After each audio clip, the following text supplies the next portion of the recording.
Hi, my name is Paul and welcome to the channel. Tonight I have a prophetic word that I'm going to share with you, and this word came from a vision that the Lord showed me a couple of months back, but I was not ready to release that vision until now. Now this concerns those who are praying for restoration, those who are praying for marriage restoration, and it's a very hard word to speak, but I'm going to just try by the Holy Spirit to deliver it as it is. The Lord showed me a wall, and there was a big curtain, you know those curtains in cinemas. Now there were people that were sitting in the audience and they were doing nasty things, they were doing abominable things, and you expect the curtain to be unveiled on the stage because that is where the act is happening, but it seemed as if the spotlight was on the audience, and the curtain was opened from the stage, so the people who were on the stage were looking in amazement at those that were in the audience. And I heard in my spirit that God is going to expose and put everything bare. So this is a hard word for you to hear sometimes when you're praying for restoration, or you're praying for your spouse who is in a reprobate state. And there are things that God wants to reveal, not only to shame, but to restore. You will notice that God humbles people so that He can bring them closer to Himself and restore them. When you read the Word of God, it talks a lot of times where God will say you bring a punishment on His people, and He gives them an avenue of repentance and says, but if you come back to me, I will restore you. There are things that God is going to reveal about your spouses that are going to break your heart.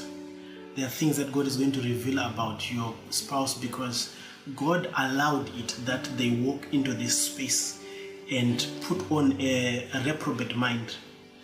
When a person is running away from the Lord, when a person is running away from the will of God, and God speaks to them and nudges them to repent, and they continue in their ways, God at times pushes you a little bit harder, especially if you have got a calling on your life. Many of your spouses have got callings that are unique, that are not even part of what you're doing or what you have done before. They've also got their own callings, and there's also a calling on your lives as a couple. If you read Genesis chapter 1, let me read quickly. I want to read Genesis chapter 2, verse 15. The Lord God took the man and put him in the Garden of Eden to work it and to care for it, and to care of it. And the Lord God commanded the man, you are free to eat from any tree in the garden, but you must not eat from the tree of the knowledge of good and evil, for when you eat of it, you will surely die.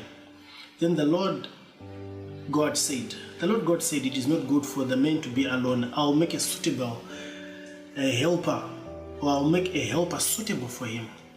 So the reason why you and your spouse came together was because of an assignment. While marriage is all the other rosy and beautiful things, the major mainstay or the major anchoring purpose of marriage is God's assignments. God brings two people together to further the gospel. God brings two people together to establish the kingdom of heaven, the kingdom of God. So many times when people get into their unions and you're believers, sometimes people forget about God. People just say, I do, and people get into carry on in their own ways. And during your early days, God will try to direct you into certain directions so that He establishes you in your kingdom assignments. But many times, the world has got its own way of pulling people and drowning you in its all lusts and imperfections and all that the world has to offer. But now, God has got His own timing. Usually, He lets you and leaves you to see and live in the nastiness of sin. Many people who have been redeemed by God have been allowed to see the other side of sin, where sin can grab hold of you to a point where you cannot save yourself. Many of your spouses are like that ship that has fallen into muddy clay. Muddy clay is sticky, so when it tries to walk out, the hose sink it deeper and deeper. So sometimes you are going to witness things that will tear your heart apart because your spouses may be getting deeper and deeper into their prodigal or into their reprobate state away from God. But the beauty of all this is when you are running away from God, you are running towards Him, because there is going to be a free fall from a cliff where the only place that can save you is the arms of God or the hand of God. Many people have been here also, even as standing spouses. I think the way you got to be where you are today was because God had to allow you to walk into your own ways and took you from the miry clay itself, redeemed you and washed you clean. So this is the same process your spouses are likely going to go through even in this season. Some of you, this has already happened. You have been in a place where you have seen your spouse go through the worst, unimaginable things that you can ever think of. Where when you look at them, you don't recognize the person you're looking at. It could be in the way they speak, the way they behave themselves, the life they've chosen to live, the lifestyle they've decided to be on. This can be many things. This can be so many things that breaks your heart, that you can really see the hand of the enemy over their lives. But God in His grace and God in His mercy has a plan for them. You don't want to put your hands on this, because when God reveals these things, He reveals to redeem. And sometimes people don't even know how bad they can be until they are that. God is going to allow your spouses to become the very people that they loved it. God has allowed your spouses to experience the things that they mocked in others. And He is not doing this so that you say, I got you, this is what I've been talking about. Because sometimes as a standing spouse, as you pray and intercede for restoration, God begins to show you things to come. And some of you may have tried to reach out to your spouses and say, God is saying this is going to happen to you, or that is going to happen to you, but they were not at a place, or they are not at a place to receive that. And perhaps maybe it's something that is coming in the future. You're going to realize that most of what God is telling you at this present moment is for you. There is no use of you running with it to tell your spouse to say, if you continue in your ways, God is going to do A, B, C, D, F, G. God is going to judge you. It's very interesting to note, because even this word of God revealing secrets, hidden things, and exposing things does not only fit in this model of marriages. You can look around the world. I think today we had a couple of news from China where trade tariffs are being exchanged with the US, and there is a revealing of things that were not known about, even brands that people were buying. I'm just giving this as an illustration. The Lord specifically told me last year that this year is going to be a year of judgment and promotion. It's a season of judgment and promotion. So not only are major brands, major churches, major people in politics, personalities, things are being revealed about people who could not be laid hold on. Not only celebrities, even people in families.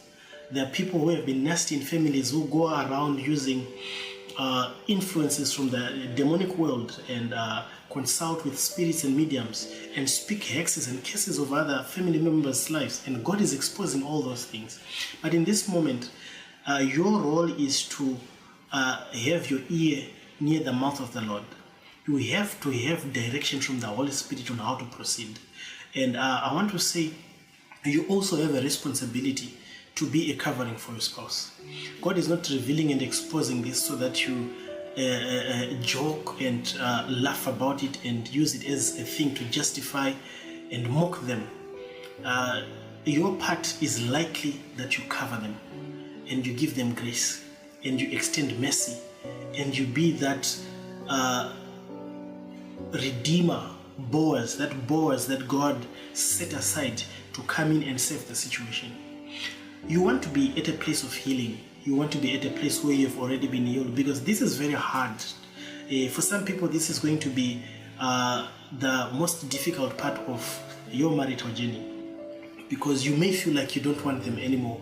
You are going to see the worst of the person you love, the person you've loved and prayed for and stood for. You're going to see them in the worst state. And God is doing this so that He becomes sovereign and they understand the sovereignty of His will over their lives. For some, they'll quickly repent and wholeheartedly go back to God. But the season we have entered, even though they repent, the judgment has been passed. So you will likely see that there are consequences that are going to come even though they take back their life back to the cross. But God is full of mercy. He knows how much they can take and how much they can bear. You may also attest that there are certain things that God continued to have sit on you when you repented and gave back your life to the Lord, until you have walked a certain journey and He releases you from that. It is not to say that God has not forgiven them. God would have forgiven them but sometimes He allows people to sit in the consequences of their action, because He says, if you sow to the flesh, according to the flesh you reap corruption, but if you sow to the Spirit you reap eternal life. So there is a sowing and a reaping. Now we have entered a reaping season. The fruit has ripened. The season is ripe. So those who are not walking according to the will of God, and this extends to those who are married and are still together in the home, if you are not living according to the will of God, if you are cheating, if you are lying, if you are living in your own ways, God is going to come for you and rain judgment over your lives. You may want to use this word and take this opportunity to repent to the Lord and give your lives back to God and go back as a family back to the altar of prayer and plead grace and mercy. The Bible says we have been given access to God so that we may obtain grace and mercy to use in the time of need. This is a time of need. But I'm saying this with a heavy heart. This is not a message that you jump up around with. It's a message of judgment.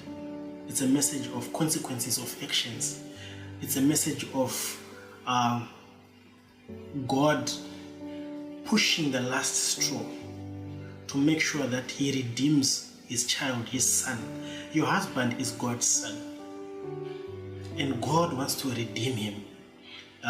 Your wife is God's child, God's daughter. God wants to redeem her. But sometimes He has to humble them and strip them for them to look back to Him and repent.